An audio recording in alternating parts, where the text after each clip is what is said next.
IVM. TFG Football is an IVM production, and you can also check out their other awesome shows like Made in India, hosted by May Thomas, where she brings exclusive acoustic sessions and interviews with the best independent musicians in India. You're listening to TFG Football. What's up, everyone? It's a weekend and it's time to talk football as well. We have a great weekend coming up with some more and more of Indian football action happening. There's a selfie session happening. There's a candid photography session happening in the studio. Only if you could see what's happening behind, behind our voices and behind the scenes. But yeah, Kevin, are you ready? Can we start the show? Are you in the show? Or are you in candid mood? We are in the mood. Yeah? In the weekend mood. Football action coming your way, but referees, it's the referees in the spotlight again. What did we have yesterday? A penalty decision, an offside. It's all coming together. When are we going to see some change? When are we going to see some consistency?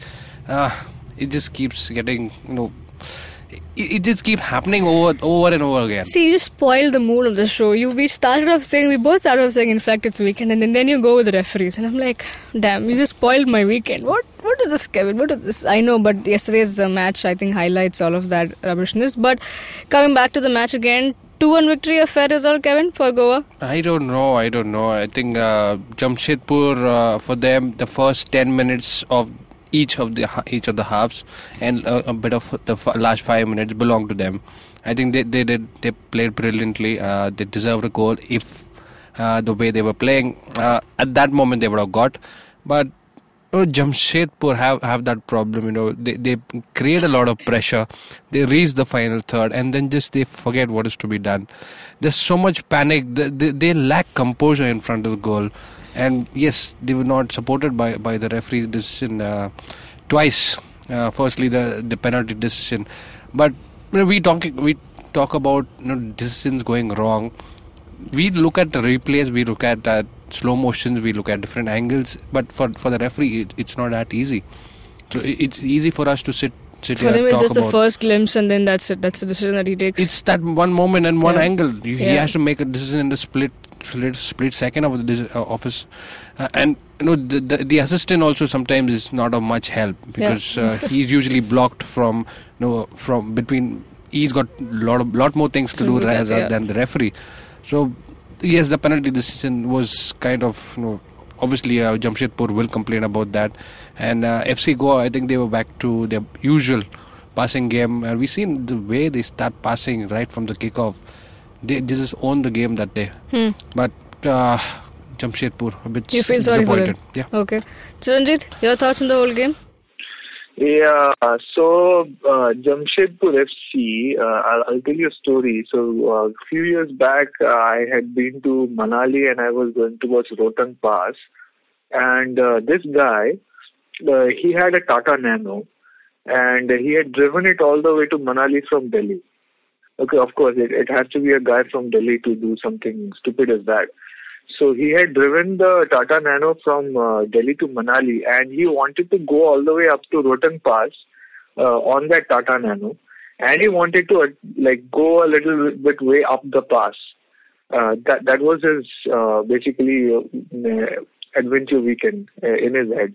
Now, if you have been to those areas, the hilly roads of Himachal, you know that you need a powerful engine to navigate those roads, and you need a four-wheel drive so that all the wheels are powered in terms of keeping balance and grip of the car on the road.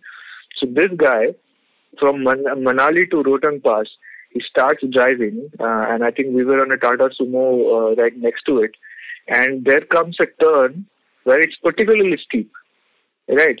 And he attempts that thing 7 or 8 times over. He takes a turn and starts to go up does the curve, starts to go up the steep road, and it just goes a little bit off, and of course the engine gives out and the car just wheels back to the bottom of the curve. So it's Jamshedpur FC, perhaps the analogy is fine because both are owned by Tata and Jamshedpur FC. It seems like Jamshedpur FC are like that, they are starting to run up the curve at the start of every match, And for the first few minutes, yes, they're trying, and then the engine fails and they're just, rolling back to the start of the curve. So yeah, it's a bit of a problem that they still have to fix. And to be frank, if the penalty decision had gone their way, and one of the couple of chances that they created in the first half had gone in, as well as the second half goal that Trindade scored, yeah, they could have even gotten a draw or a win out of it. But that does not change the fact that Tata Nano with two-wheel drive should not be driven up to Rotan Pass. And it's the same thing as true for Jamshedpur FC.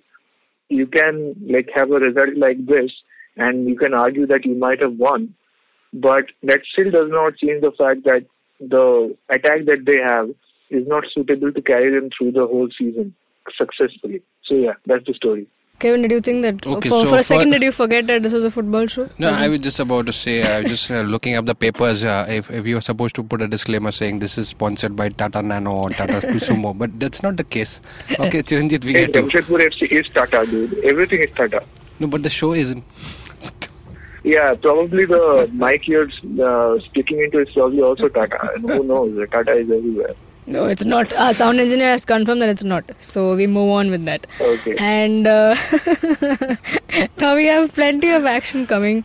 Where it's the weekend and you know what's the drill, right? So we are not going to in-depth go with every match. Then we will sit here the whole day and talk, which will be a problem for you guys also. It will be a too long show to listen to. Way too many Tata Nano stories in one day. Yeah, exactly. It's not good for your health. So now we have 3 fixtures in I-League and 4 fixtures in ISL. First we look at I-League because just so as I say, as I decide.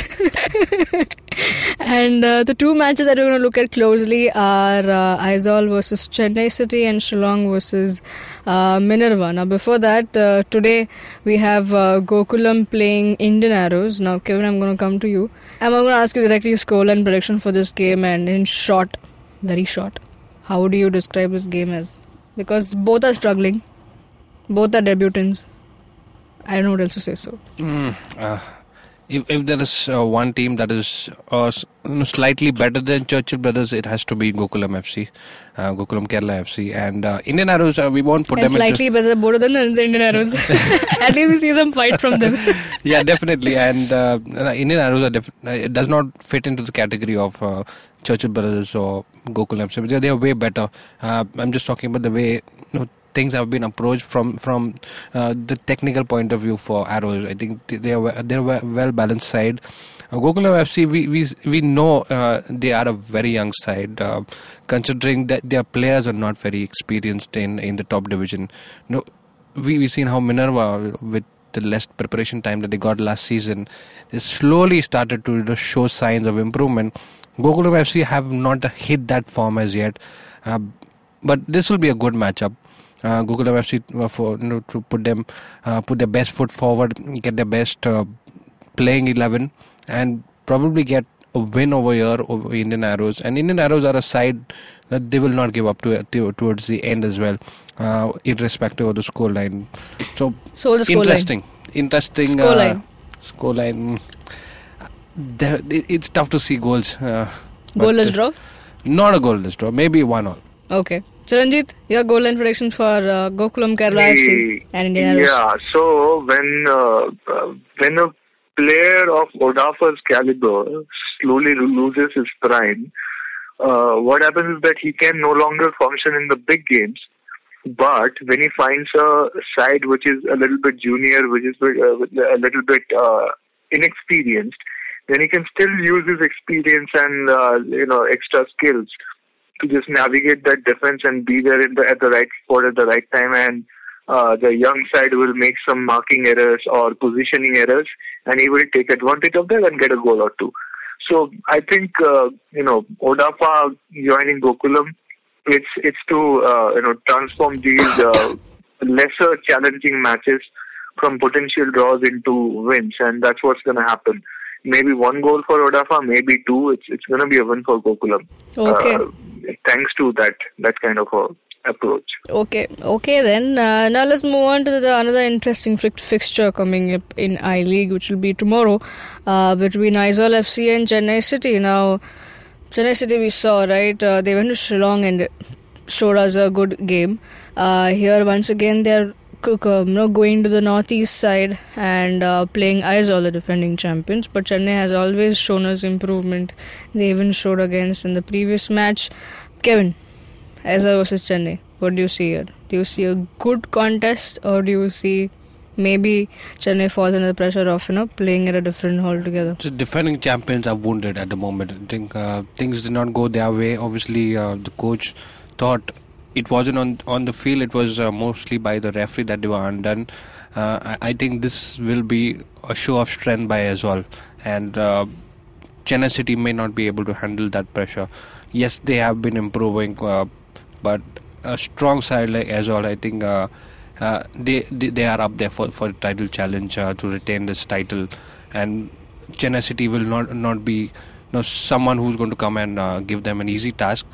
So it's going to be a good fight from Chennai, maybe to get one goal, but I see some good strong performances by the key players, especially from the back line, and it will be difficult for Chennai City to break the Azol defense. Okay, now before I get Chiranjit here, my bad, I said Chennai played their last encounters against Shillong. It was against Neroka, and that was a goalless draw. So Chiranjit, now coming to you, what do you see here happening? What do you see happening here in this match? Yeah, common sense says ISL FC have the advantage, right? But Chennai City have been producing some good results. They've gone away to Shillong Lajong and got a draw out of that. They faced Neroka at home and got a draw out of that. And you can argue that the way Neroka and Lajong have been playing, it's been a bit more effective than ISL FC too. They even beat Mohun Bagan, of course, extraordinary circumstances, let's say. But ISL FC, they are still hunting for the title. They got a setback against Mohun Bagan. Still 10 points from 6 matches. If they win the next 3, they have a chance to take the top here. I mean they can surpass East Bengal and be at par with Minerva Punjab. We actually have some interesting title face-offs coming up between East Bengal, Aizawl and Minerva Punjab. So all those things are still in the cards. And after losing the match to Mohun Bagan, Aizawl FC will be looking at this as a platform for comeback. They're back at home. Some of the players will be more or less available. I think they have picked up a couple of players from MPL, which might be available. They have sold off a couple of players to ISL teams, but I don't really think that affects their team depth much.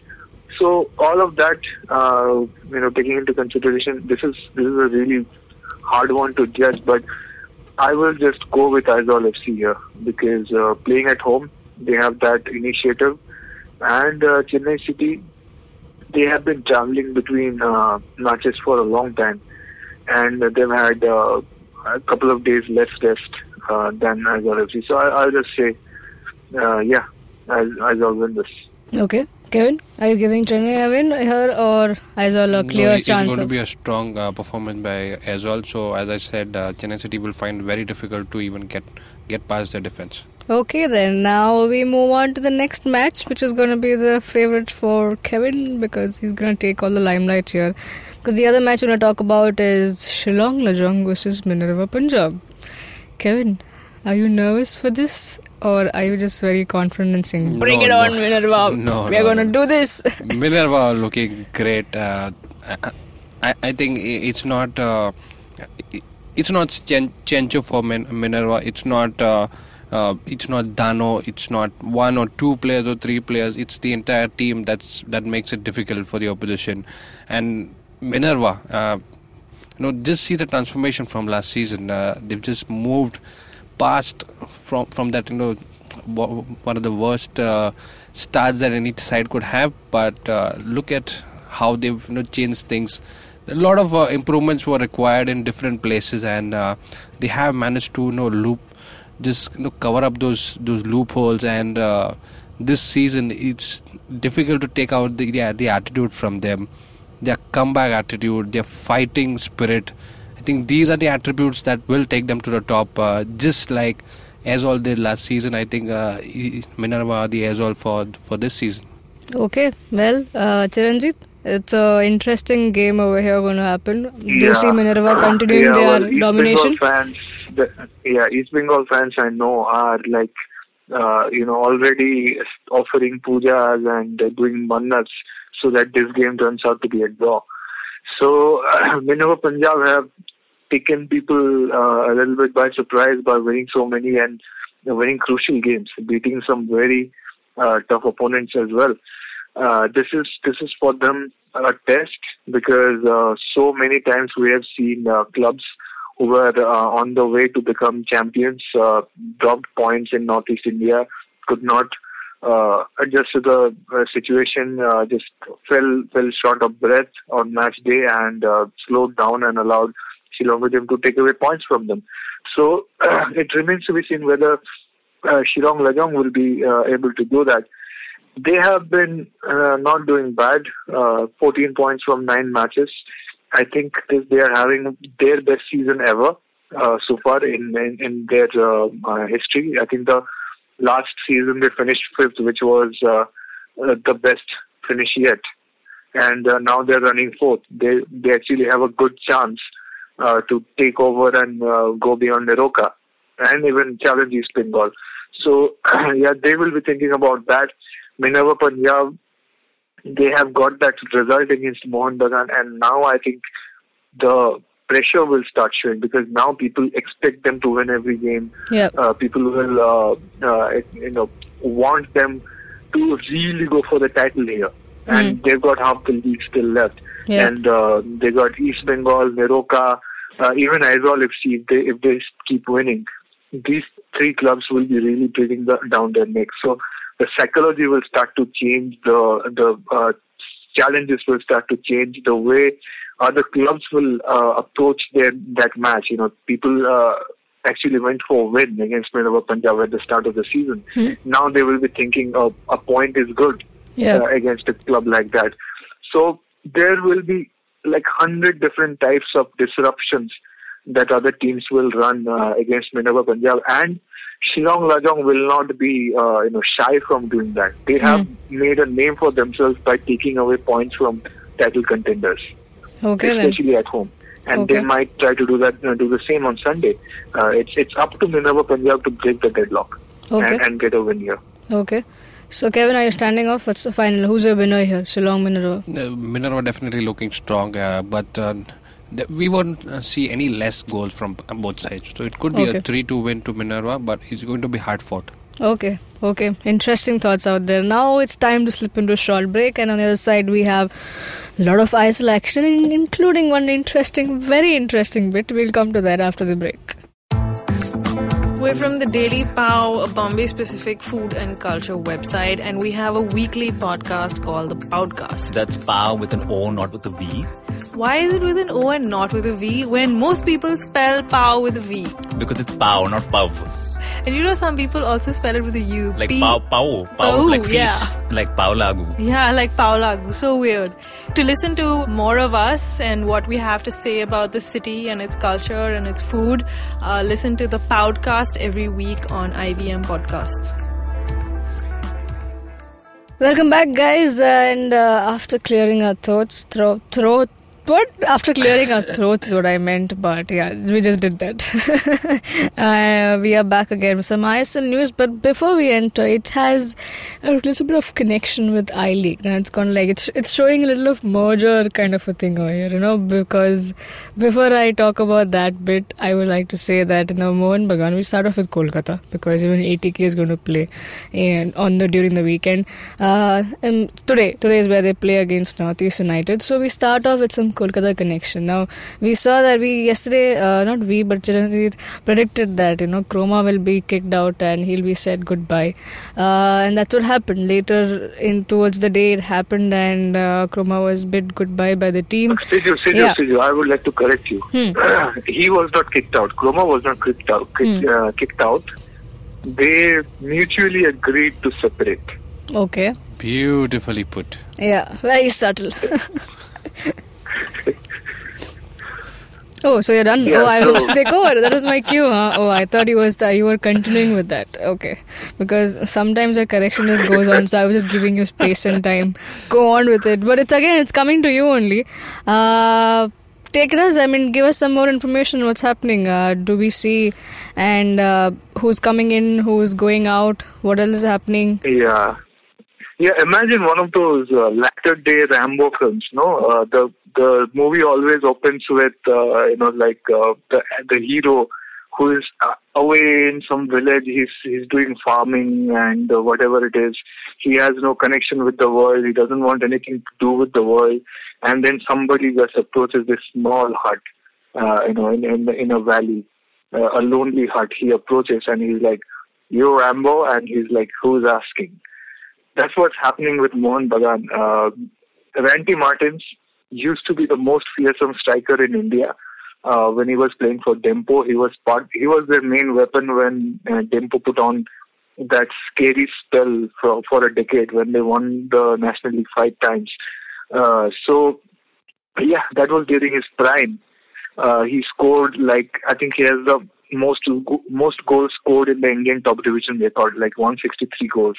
That's probably more than Chima. So, he, after playing in India, went on to play in Malaysia for Penang. And then he went to the semi-amateur team in US called something Eagles. I don't even know the full name. It's in the 4th division, which is not even fully professional. So, he's been playing there, and now Mohan Bagan are talking to him we got one more job. Your, former rival club needs you or something like that. So, they're trying to get Randy Martins in. There's also talk of this guy called Akram coming in, and maybe Yuta Kinowaki has come back, so that's a good news for Mohan Bagan. All of that is happening. It seems like Mohan Bagan is one of the most active clubs in the transfer window, which is a good thing or bad thing, depending on how the you performance, how you go. And also something else that connects Mohan Bagan and ATK here, the former head coach there is of no Mohan connection Bagan. between Mohan Bagan and ATK. There is. What I'll tell you. This man called Sanjoy Sen, who even said, I think before they could play friendlies, or they were playing friendlies against ISL teams. I think, Kevin, do you remember? He said that I don't consider ISL teams as competition, mate. And now there he goes. He goes to the path of probably one of the ISL team, and that's ATK. There's news that he's going to take in charge of the reserve side of ATK. Chiranjit, more on that? No. Really? Yes. That's what he was doing. Sanjay Singh, you know what Sanjay Singh said about ATK? Last season, go ahead. When ATK was saying Mohan Bagan and East Bengal should get out of Kolkata if they want to play in ISL, Sanjay Sen said that these clubs are like the third cub of a goat. The Bengali word he used was Chagolet Chitiyo Santan. It's like the third kid of the goat doesn't even get any attention from the mother. So they just know only thing they know what to do is shout and scream. So apparently now it looks like the third kid of the goat, or he gave attention to the man who wanted some attention. Oh. So he's gonna be things coming. Gonna be Karma does that to you. Under 18 and reserve coach, right? Yeah. Karma does that to you. From top division head coach to junior coach. But of course, he's the professional coach. He's gonna go where the money is good, and he sees value and promise for himself. Under 15 and under 18 teams of ATK are not doing that well in youth leagues. They are at the bottom in both. And I think the under 15 team has a goal difference of -42. They have lost every single match. So maybe Sanjay Singh can go and be a tactical genius and change the whole thing. About ATK junior teams, it's like juicy bit of nugget. I think we can come back to this later. Is that the under 13 team though is doing pretty well. Okay. In the youth league, I think they are in the top 3 of the Kolkata zone, and they have also accused every other team of age fugging. Okay. Apparently, one of their ATK officials was speaking to a local newspaper and said, on 23rd January, we are playing against Mohammedan Sporting under 13. And everybody should come and watch that game because it will be clear what they are doing. So, ATK under 13 are accusing every under 13 team in that zone of age fudging. So that's something to put a bookmark on. We'll see how this turns out. Okay. Whether they take this official and this goes somewhere. Okay then, well, a lot of interesting stuff happening. Sticking to ATK, this goals we're going to predict for this match that they're going to play against Northeast United. It's going to happen later today. Kevin, Northeast United versus ATK. Northeast looking a little better, a little good. ATK continuing their struggle. But what do you see happening here? I see some comeback from Northeast United. Avram Grant, former Chelsea manager, he is in charge. Not sure what kind of assistance he's been giving, but he's the advisor. So hopefully he'll just be able to get what was lacking in the first half of the season. And I think for the most part, their midfield was not coordinated. I think that needs to be the first thing that is in place. And if the midfield is solid, I think they have a good spine then. Okay. Well, the previous home game, Northeast had a great win against FC Goa. Sanjay, do you think they're in full confidence after that game?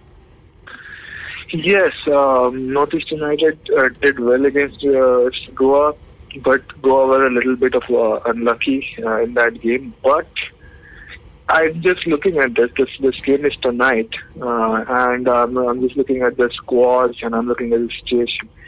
I think ATK are going to strike back. It's just there in my head. I think this is going to be a win for ATK. Somehow they will feel like their back is on the wall, and if they are to, even make a bid to make it to the top four, this is the chance. Because now they're playing against Pune City away.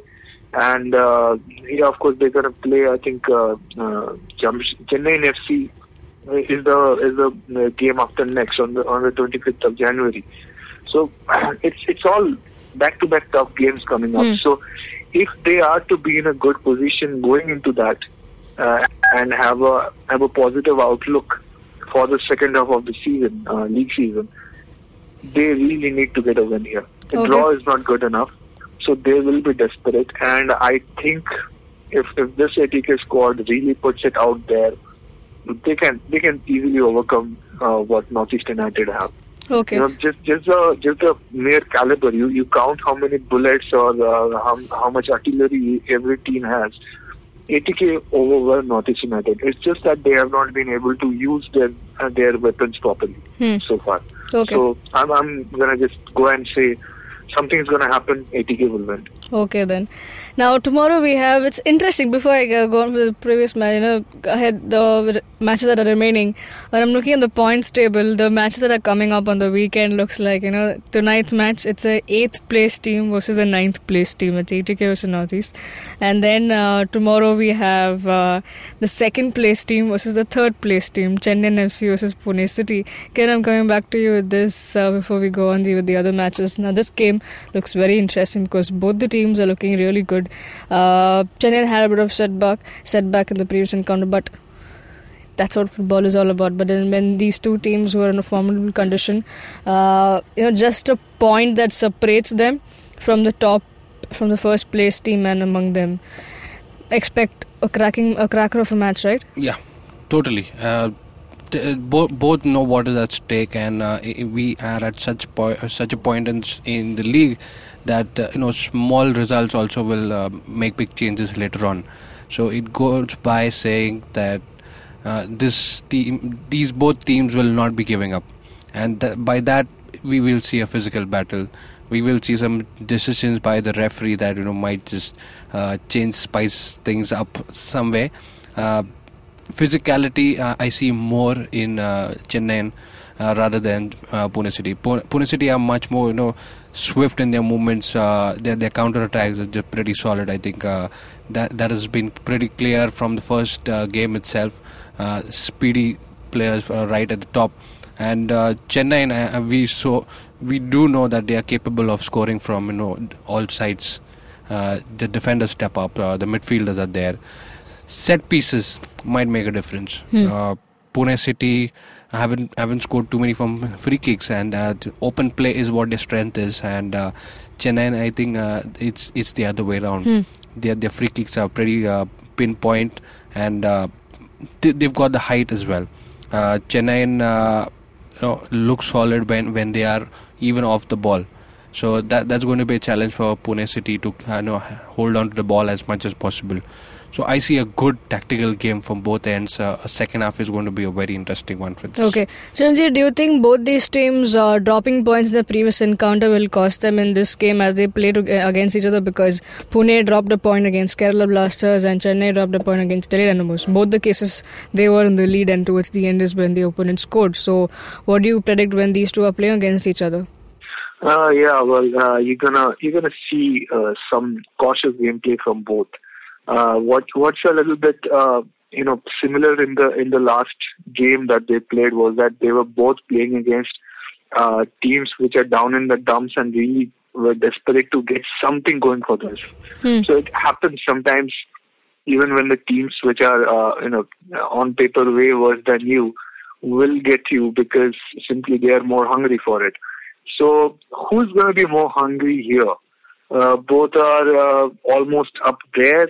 I think the top 5 teams are creating a gap from the others, and in that top 5 race that they're trying to get into top 4, both Chennai and Pune City are more or less, they're approaching security here. A lot can go wrong, but still, if they keep the momentum, they're pretty much there. So yes, you got Chennai FC with a very interesting attack up there. Nelson is there. Lalpeklua is there. Pune City are finally doing a lot more damage. Alfaro Marcelino, Jonathan Luca is doing some damage. You tally it all. It seems like Pune City kind of have a more capable attack when put next to each other. It's almost the same. Both the defenses have been nearly identical in terms of how many goals that they have conceded, and even on the points tally is pretty close to each other. So what I'm saying is, if it's a draw, nobody's going to really lose their sleep over it, Yeah. Neither team will want to lose here. That's the main thing. If you lose here, your momentum is lost. Pune City have not lost any of their last 3 matches. Chennai FC are unbeaten for last 4 matches. And you play another team which is up there and has the capability of beating you. You are forgiven for taking it a little bit safe. Be precautious. So might happen. It might turn out that way. We might see a 1-1 draw here, and it won't be because neither team does not have the capability to go for that knockout punch. They may just decide not to because it carries a bit of a risk, which frankly at this point they're not incentivized to take because they're not in a title race. Okay. Interesting thoughts out there. Now let's see. Let's hope for a great Saturday kickoff from between these two. Moving on with some more action coming on Sunday. Now, another interesting. Now, this is a clash between the 5th place team against the 6th place team because it's Mumbai City versus Kerala Blasters. And I've always managed to catch Kerala Blasters whenever they come to play Mumbai, but this time I won't be able to. Damn it. But hope that Mumbai gives a good match. When it comes to Mumbai, when they're playing in Mumbai, I have soft corner to the city. So where I hail from, that's the thing, But how do you see, Kevin, here? Mumbai has with 14 points while Kerala with 11 points. Kerala showing that lost form that they had. They're slowly finding their groove and rhythm, while Mumbai City have been at certain times lucky, but other times they are showing their worth. Balwant Singh is firing and that's all they need. But who do you see here, Balwant Singh or Ian Hume? If he is going to play, because he's got a bad injury in the last game. He will play. And he will play his best position, that is being at the top, free roll, under no pressure, not being played somewhere where he's not very comfortable, and we see what lethality he can bring to the field. Obviously, Keziron will make the cut. Sifanos, if he does get in, I think it's Big Mark, just like Ian Hume calls him. I think it's going to be a strong attack, and Kerala are on the verge of a change. By change, I mean I think for the better as well. Mumbai City have been okay at home. They do know the field very well, and Kerala Blasters will be tough to stop. So I think it is going to be coming to the midfield where you cancel each other out. You know, you have a man mark.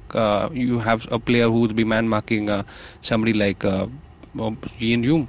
You deny him the space, or maybe he's just waiting on the counters. So it's going to be a game which will keep the fan towards the edge of his seat, and goals can be coming by easily. But more than Kerala, I think Mumbai City need this win. They've been occasionally good, but luck has been favouring them for most part of the season, and they will be hoping for the same against Kerala Blasters, because they look a side that is changed. I think sometime back we were looking at Kerala Blasters lying at the bottom of the table, and mid-table is where they are. So that first 4 places are easier to grab now, and against a side like Mumbai City, I think they would want to take those 3 points if it is an away game, just to consolidate that mid-table place. Because I think what was a positive side for Kerala there is because they didn't lose a lot of matches. It was the problem for them was they couldn't score, so it all ended up with a goalless draw. Those initial matches, they only lost 1 or 2 games, and then the sudden shift. The draws give you 1 point, then you win, so that's like another 3 points. That's why they've gradually grown, come up the points table. Now, Chiranjit, coming to you, I still can't take off the memory that I have of last season, a 5-0 thrashing that Mumbai had. Defeating Kerala Blasters. I mean, yes, the Mumbai were a different team that time. Diego Forlan got a hat-trick. That was the moment. But what do you see here with the different side of Mumbai City, and considering Kerala are improving? Yeah, Kerala Blasters are going to win this.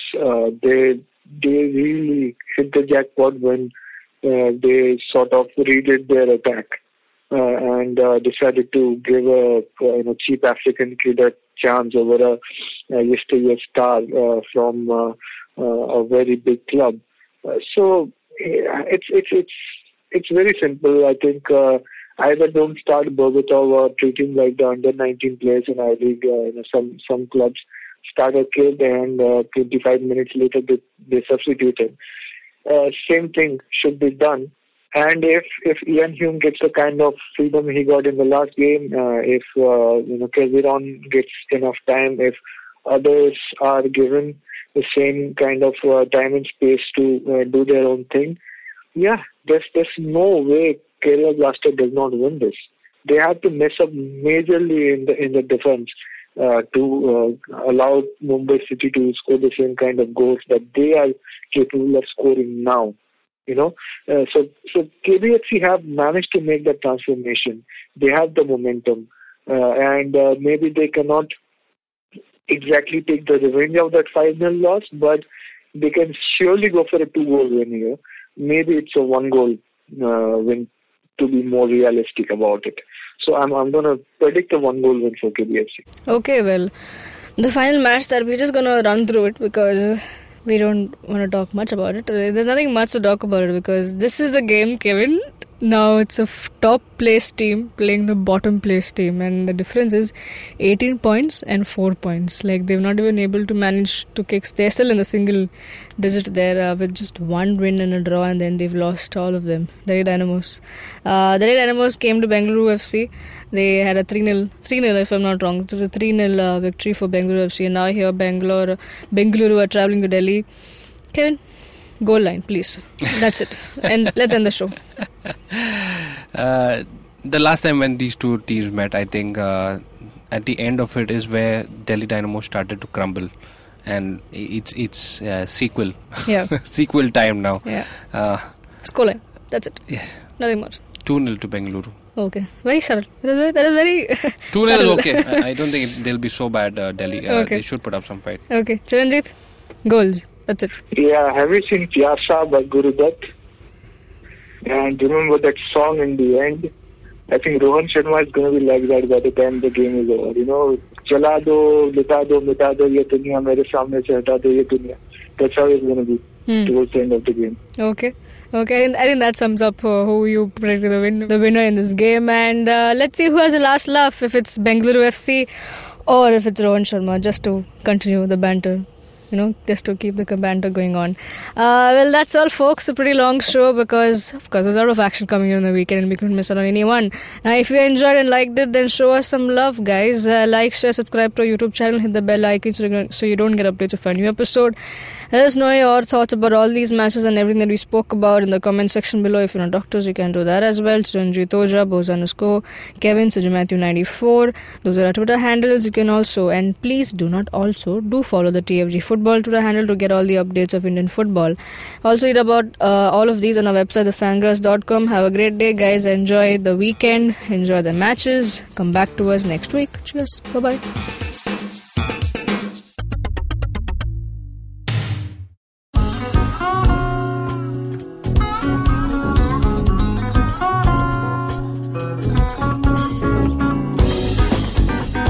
That was Tantrik Steve from Hansraj College, Delhi, performing at IIT Bombay's Mood Indigo.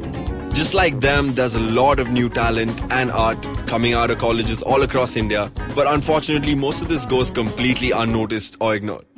To fix this, we started atkt.in. Hi, I'm Ankur, I'm a musician and a rapper, and I found that one of the best things about being an artist myself is finding new talent. Through atkt.in, Tanya, my colleague who's a dancer, and our whole team really is putting all of our efforts into discovering and promoting all the coolest talent that's coming out of colleges all across India. And this goes up on our website, our social media, TV, radio, and now, of course, this podcast with IVM.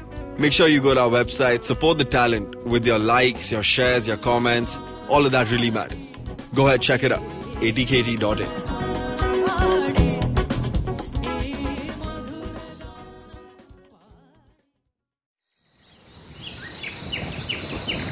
As you can see, we have a podcast listener in his natural habitat. Billions of years of evolution have led him to this point. He's on his way to work and listening to podcasts makes his miserable day better. He will now head to work and use all his knowledge to communicate with other colleagues and possibly future mates. You can find more of his species on ivmpodcasts.com, your one-stop destination where you can check out all the coolest Indian podcasts. Happy listening.